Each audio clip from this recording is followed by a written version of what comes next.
Are we all ready to start? So for this third module and last for today, if I am not mistaken, we'll go over statistical testing in R and over some regression. So linear regression first, because it's the most common, the easiest to understand, but also logistic regression to be able to do prediction between classes. And then we'll go over some classical statistical testing, including the assumptions that are underlying. So all this will again have scripts associated to the module. They are online, but not in the same place as data wrangling. I don't know if, okay, you found the others, perfect. So first, linear regression. So the point of a linear regression is to predict a continuous value. It's the most basic, the most common module in statistics and ML. So basically you have some variable, the dependent variable here represented by y, that you want to predict. And it's based on the regressor x, some effect size or coefficient, beta, and then some error or noise. And so if you have some data points here represented in red, you want to estimate what a relationship between the two variables x and y. The curve is that estimation presented in blue, and then you have the error between your estimator and each actual observation with the green differences. So a bit of notation. So the index I will represent a single observation, while when there is no index, we assume it's the full data set. And then each observation has its own error. But then we can also have multiple variables that we can combine to do a prediction, in which case we'll call them x1, x2, and each has a different coefficient. So there are a few assumptions for the linear regression. Well, first, we assume that there is a linear relationship between the two variables, two or more variables that we want to use. Oops. My assumptions are not coming on the screen, but I swear they exist. Okay, so the first assumption is that it's linear, as the name suggests. The second is that the outcome, so y, follows a normal distribution. The predictors, so the x variables, if we have multiple, they are not perfectly correlated. And for each observation, we have errors that are random, independent from each other, normally distributed as well, with a mean of 0, and a complicated word, homoscedastic, that means that we have the same variance within the error for each observation. There are two usual ways that are used to do fitting of a linear regression. There is the probabilistic approach that uses a maximum likelihood estimation, and then there is the machine learning approximation with a mean square error. We're going to mostly see how to do the first one in R, but know that there is another option. So to look at that, we can open the first script that's called linear regressions.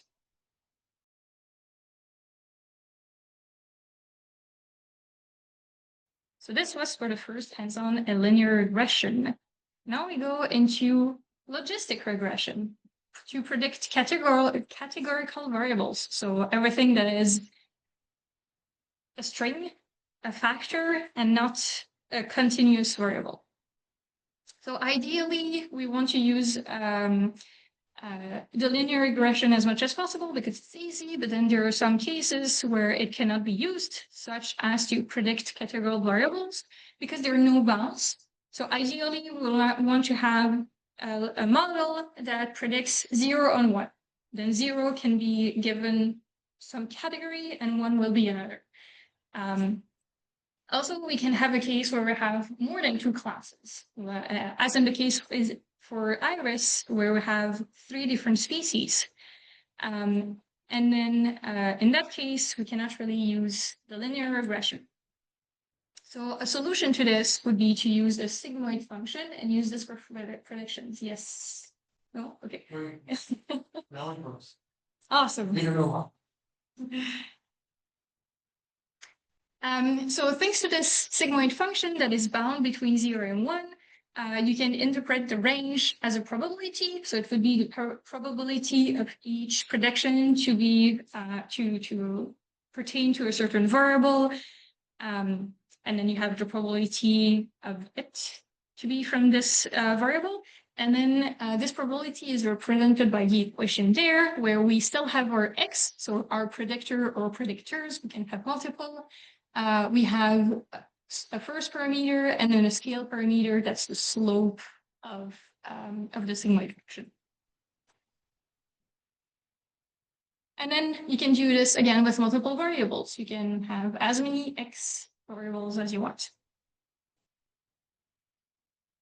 And then with this, you can compute the probability of your variables to pertain to belong to each category with those equations. And then you predict the final category of that variable as the one that has that leads to the highest probability. And then to compute the difference between your predictions and then your actual observations, we use cross entropy between categories. So the MSE needed your variables to be numerical because you needed to compute the actual difference. But when you have categories, you cannot say what's the difference between 2 categories. So you compute a cross entropy, and then it's the most commonly used for this, for a task where you try to predict categories. And then it has also some benefits in the machine learning context, like a faster convergence. And you can use it when you have more than 2 classes. So not just 2 categories, but again, as iris, it has 3 species. And here you have how to compute the cross entropy. But it's better to look at this on R directly. Now moving on to statistical testing, because I think that is what I use R for the most. It's to test hypotheses. So when you have 2 sets of 2 or more data sets, are they actually different or not? And then you want to have a p-value based on that to be able to determine if you can confidently say that they're different or not. So there are some parametric tests like z-test, t-test, ANOVA. There are also non-parametric tests such as a permutation test that don't make any assumptions. So in general, a permutation test will always be the most robust in the sense that if you have no assumptions on your data or that your data is not following any of the common assumptions such as normality, etc., permutation tests will always be technically the best. However, it tends to be intensive in terms of computation, so it's not the easiest test to perform, which is usually why we go to a t-test. So for the hypothesis, usually your null hypothesis is that the effect size is 0. So this is to say that you have no difference between your different data sets. And then the alternative is that you do have a difference. It can be a difference in one direction, so that is data set 1 is bigger than 2, or the opposite, but your alternative will be that there is a difference. And then you will add a p-value to that to decide whether you accept or reject your null hypothesis. And usually the p-value threshold is at 0.04. You can also alternatively have one-sided tests that will not test whether your 2 data sets are different, but rather if one is bigger, like if you have some expectation of the direction of the difference, then you can test if that direction is respected or if it goes on the other way. So you can test, for example, if your difference is bigger than 0, and determine if if your difference goes on the other way as what you expected. It will be easier with examples because like this is very theoretical.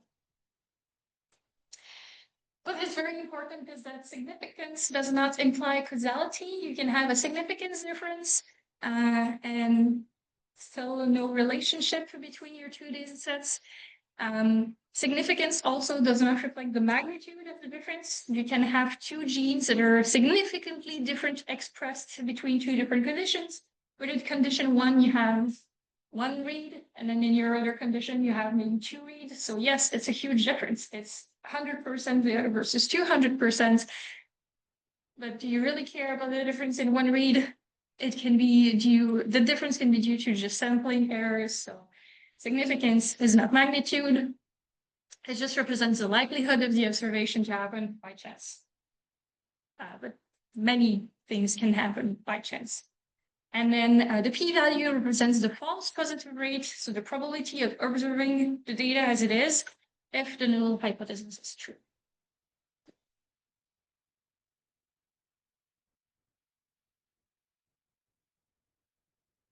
So the first test we're going to go over is probably the most commonly used test, is the t-test.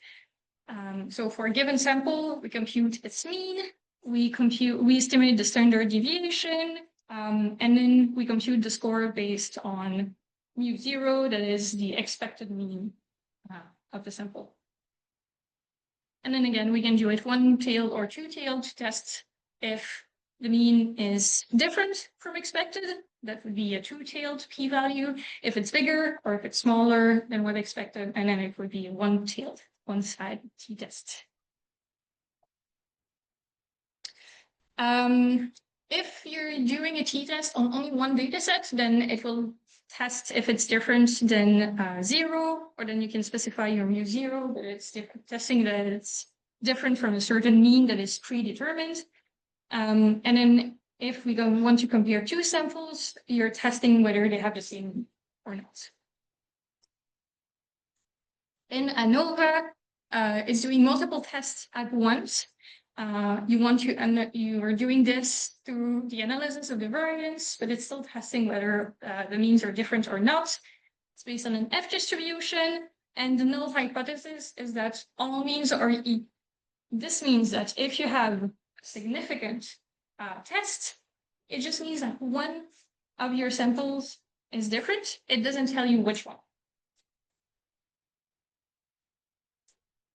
And then you have the fermentation test that, as I said, does not have any assumptions, but it is quite slow because you have to do multiple permutations.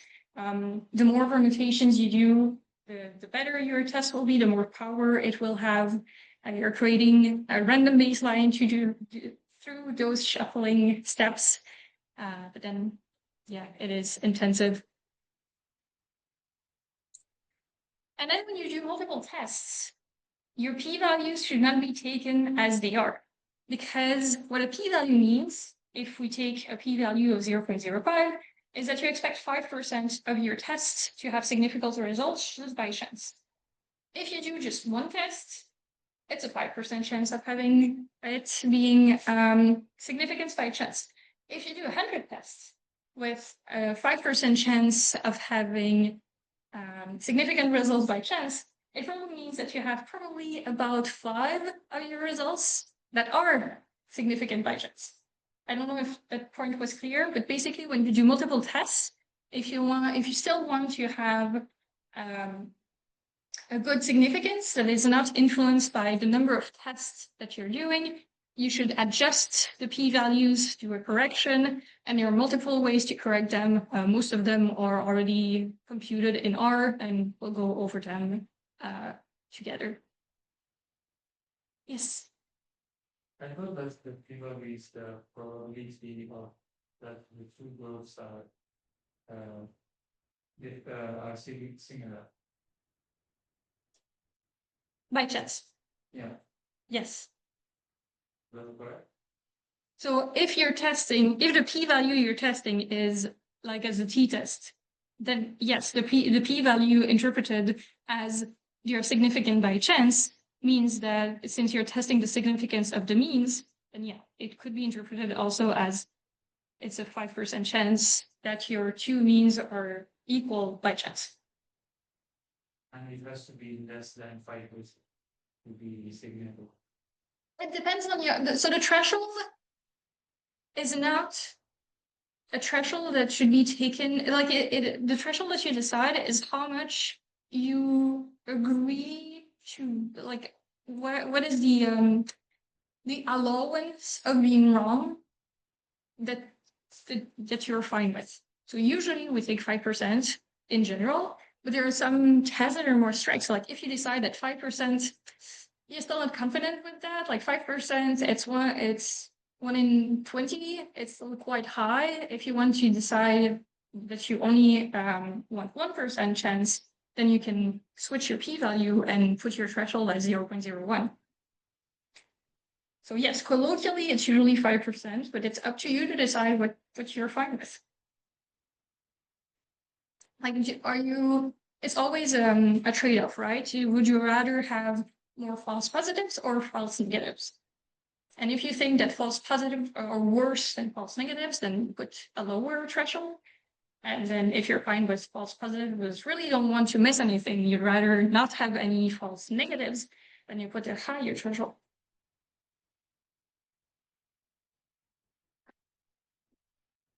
In R, we can also compute confidence intervals. So it gives a range to an estimate. Instead of having a single value, you can say, well, the value is probably between this and that. And yes.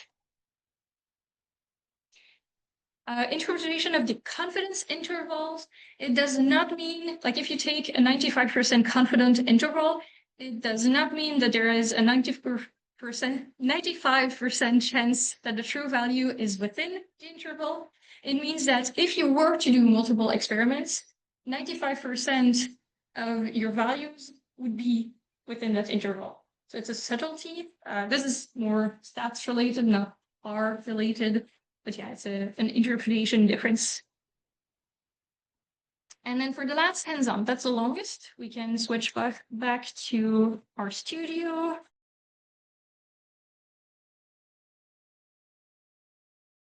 And then that's it. It was very dense. Lots of information for an intro to R, but if there are no more questions, well, I'll stay here a few minutes, but other than that, it's the pause, I think, for 15 minutes, 30 minutes, or 25 minutes. 25 minutes.